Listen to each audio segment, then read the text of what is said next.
Hi everyone, welcome back to the channel.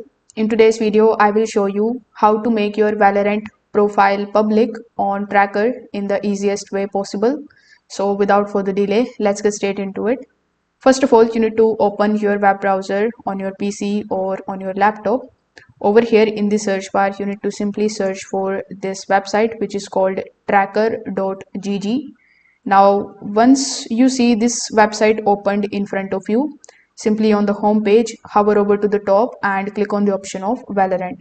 Here, when you see this type of page in front of you, simply click on the option of sign in with Riot and then simply provide your username and your password associated with your account on Riot Games.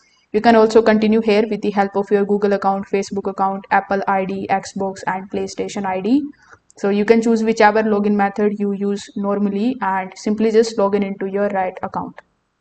After login, the tracker will show a permission window. So this window asks if tracker can view your basic account info like your Riot ID and the offline access. So to make your profile public, you must allow those permissions.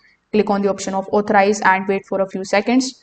Now, once the authorization is done, your Valorant profile will open automatically on Tracker. This means that your status, match history, and the performance data are now connected to the Tracker's network.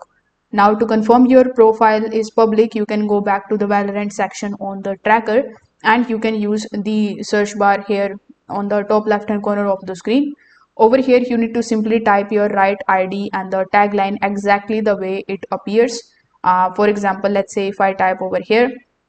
So once you do this, once you hit the enter button, your profile should be appeared here instantly. So if your profile shows up in the search result, that means it is now public and anyone can look it up through the Tracker website. You don't need to change anything inside the Valorant game. The public setting is controlled only through the Tracker's website when you authorize your Riot account. If this video helped you out, make sure that you like this video and subscribe to the channel. Thanks for watching.